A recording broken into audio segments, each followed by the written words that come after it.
Selamat datang di channel Sains Indonesia. Channel yang selalu menyajikan ulasan seputar ilmu pengetahuan, teknologi dan sejarah. Ilmu pengetahuan tidak memiliki batas. Begitu juga otak kita, karena kitalah yang menentukan batasnya. Teknologi adalah pembelajaran tentang strategi yang dapat memudahkan serta memberikan hasil yang lebih optimal pada hidup kita. Sejarah adalah pengalaman untuk kita bisa merancang masa depan yang lebih baik. Mari belajar bersama di channel kami. Tonton selalu video dari kami. Jangan lupa like, komentar, dan subscribe. Halo semuanya. Kita berjumpa lagi di channel Sains Indonesia. Bagaimana kabarnya sobat-sobat semua? Semoga semuanya dalam kondisi sehat dan bahagia. Amin. Amin. Lalu, kali ini kita mau bahas apa nih? Topik pembahasan kita pada video kali ini adalah konsep sejarah. Sebagaimana kita tahu bahwa sejarah tidak bisa terpisahkan dari kehidupan kita sebagai manusia dan merupakan aspek penting perkembangan peradaban manusia. Emang apa itu arti sejarah? Kenapa bisa ada sejarah? Apa sejarah itu akurat? Sejarah itu ada ilmunya? Tenang, kita akan bahas satu persatu di dalam kajian ini. Baik, kalau begitu langsung saja kita mulai pembahasannya ya. Baik, kalau begitu, mari kita mulai. Definisi sejarah. Kata sejarah berasal dari bahasa Yunani historia yang artinya kumpulan pengetahuan dan catatan tertulis yang diperoleh dari pertanyaan, pemeriksaan, dan pengamatan sistematis. Kata historia secara etimologi berasal dari kata historio yang ditambahkan akhiran -ian, yang artinya untuk menanyakan. Dan kata historio berasal dari kata histor, yang artinya orang yang mengetahui atau orang yang bijak. Oh ya, etimologi itu artinya asal-usul sebuah kata. Banyak ahli yang telah mendefinisikan arti kata sejarah. Namun inilah definisi sejarah versi Sains Indonesia. Sejarah adalah informasi tentang kejadian yang telah terjadi. Ini artinya, sejarah merupakan informasi. Sebagaimana dijelaskan pada video pertama kami mengenai konsep bahasa, bahwa definisi informasi adalah pengetahuan yang didapat oleh suatu pemahaman. Jadi, cerita tentang sejarah dari satu orang bisa saja berbeda dengan orang yang lainnya. Hal ini disebabkan pemahaman serta pengetahuan setiap orang itu berbeda-beda. Wah, dari pembahasan ini, saya jadi paham kalau bahasa memang menjadi pondasi awal dan kajian konsep itu sangatlah penting. Baik, lanjut. Lalu apa penyebab sejarah itu menjadi sesuatu yang tidak pasti? Baik, kita akan bahas apa penyebab ketidakakuratan sejarah. Yang pertama, salah pengertian dan salah pengertian. Saya kurang paham, ini konsepnya seperti apa ya? Salah pengertian itu, maksudnya salah memahami informasi yang disebabkan kemampuan penalaran si penerima informasi. Sedangkan salah pengertian lebih ke arah kesalahan pada bahasa atau salah penerjemahan bahasa yang disebabkan kemampuan linguistik si penerima informasi. Nah, paham saya sekarang. Oke, lanjut faktor yang kedua adalah pembohongan atau pembungkaman sejarah. Ini contohnya seperti sebuah ungkapan, bahwa sejarah itu ditulis oleh pemenang. Ya betul, itu sebuah ungkapan yang pernah dikatakan oleh Winston Churchill. Ungkapan tersebut bisa dikorelasikan dengan hal ini. Selanjutnya yang ketiga adalah minimnya teknologi untuk mendapatkan atau menyimpan data atau bukti sejarah. Lalu faktor yang keempat, yaitu kurangnya unsur-unsur yang menjadi kelengkapan isi sejarah. Nanti akan saya jelaskan apa saja yang menjadi unsur kelengkapan isi sejarah. Dan yang terakhir, disebabkan kurangnya atau lenyapnya bukti sejarah pendukung. Ini juga akan saya jabarkan setelah ini. Berikut ini adalah unsur-unsur yang melengkapi isi sejarah atau faktor-faktor yang menjadi penyusun sebuah sejarah. Unsur pertama yaitu subjek atau bisa disebut pelaku utama atau penyebab kejadian atau pokok bahasan yang bisa berupa apa saja. Unsur kedua adalah kejadian atau hal yang telah terjadi, bisa berupa kejadian yang sifatnya realistik atau mistik. Selanjutnya unsur ketiga adalah objek yaitu pelaku tambahan atau pokok sasaran atau sesuatu yang terkena akibat kejadian. Lalu unsur yang keempat adalah lokasi atau tempat kejadian, baik itu yang nyata atau yang tidak nyata. Yang kelima waktu, yaitu menunjuk ke kapan dan berapa lama kejadian tersebut berlangsung. Unsur keenam adalah kronologi, yaitu urutan waktu dari rentetan kejadian, atau posisi waktu berbanding dengan waktu pada kejadian di sejarah yang lain. Unsur selanjutnya, ketujuh yaitu validasi, adalah adanya saksi dan bukti sejarah, serta adanya catatan dari sejarah lain pada periode waktu yang sama atau dari periode yang berbeda. Unsur yang terakhir, kedelapan, yaitu unsur logika, artinya apakah sejarah ini masuk akal atau tidak ketika dicermati dari unsur-unsur yang telah disebutkan sebelumnya. Apakah mungkin atau tidak mungkin? Dari unsur logika ini, jika sejarah tersebut tidak memiliki konsep logika dan realita, maka biasanya langsung masuk ke dalam kategori legenda ataupun mitos.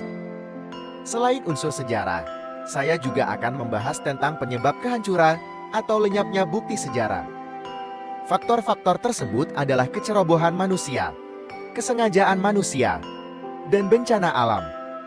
Dalam penanganan bukti-bukti sejarah, faktor-faktor ini harus diwaspadai karena akibatnya sangatlah fatal. Di masa lalu, ketiga faktor ini sudah sering menjadi penyebab kehancuran dan lenyapnya bukti-bukti peninggalan bersejarah. Dapat kita tarik kesimpulan bahwa sejarah itu belum tentu benar dan akurat. Untuk itulah kita butuh yang namanya ilmu, yang dalam hal ini adalah ilmu sejarah. Ilmu ini diterapkan agar dapat memverifikasi kebenaran suatu informasi. Definisi ilmu sejarah menurut Sains Indonesia adalah ilmu yang mempelajari sejarah dengan cara pengumpulan informasi, data dan fakta untuk pemeriksaan dan pengamatan secara sistematis dan ilmiah. Ilmu sejarah tidak berdiri sendiri, namun dibantu juga oleh cabang-cabang ilmu lain.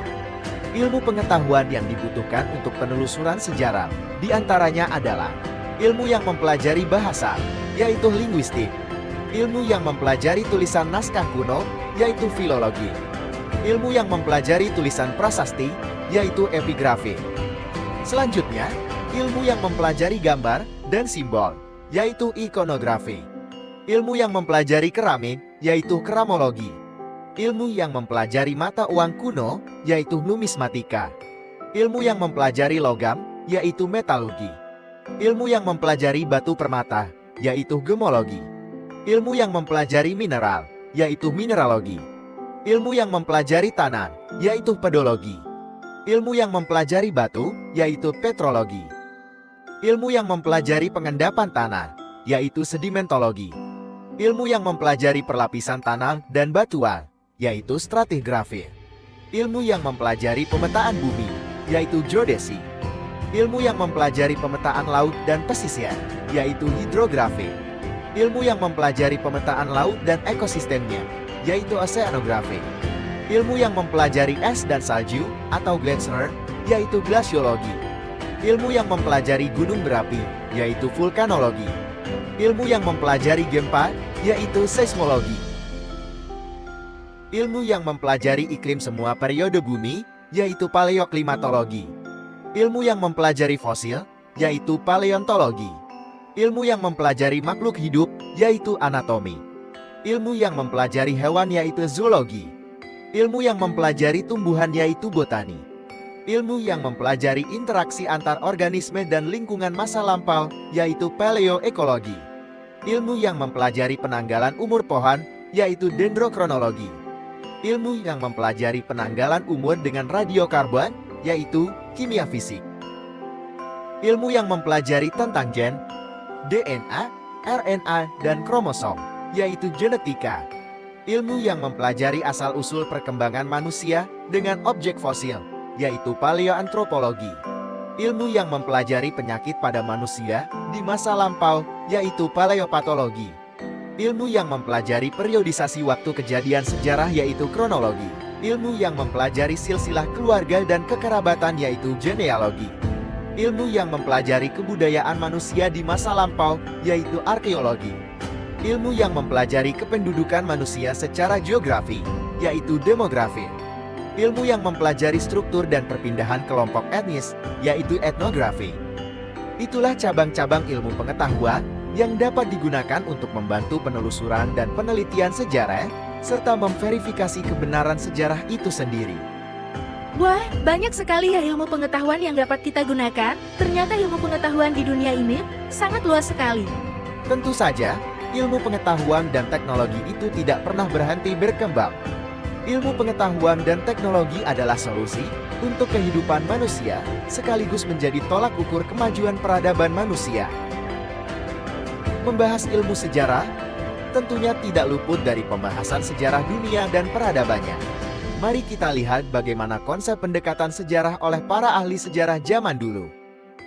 Para sejarawan zaman dulu, dan bahkan hingga kini, menggunakan pembagian periode zaman ke dalam 3 periode, yakni prasejarah, protosejarah, dan sejarah. Zaman prasejarah disebut sebagai zaman yang belum mengenal tulisan dan aksara, sedangkan zaman protosejarah disebut sebagai zaman yang mengacu pada periode di mana suatu wilayah belum mengenal aksara dan tulisan, tapi telah memiliki sumber-sumber tertulis yang berasal dari wilayah lain. Atau sudah ada sumber-sumber tertulis dari wilayah itu, namun sumber itu masih belum bisa dibaca atau ditafsirkan. Zaman prasejarah sendiri dibagi menjadi 3 zaman, yang dikenal sebagai sistem 3 zaman oleh para sejarawan dunia. 3 zaman ini dinamakan menurut teknologi pembuatan perkakasnya yang paling menonjol saat itu, yaitu zaman batu, zaman perunggu, dan zaman besi. Zaman batu, atau yang disebut dengan litikum, terbagi menjadi yang pertama zaman batu tua, atau disebut dengan paleolitikum.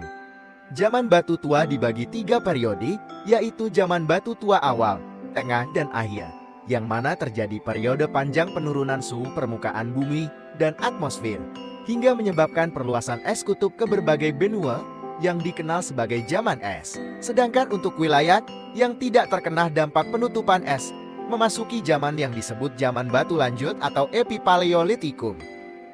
Setelah zaman batu tua berakhir, disusul zaman batu tengah atau disebut mesolitikum. Setelah zaman batu tengah, kita mengenal zaman batu muda atau neolitikum.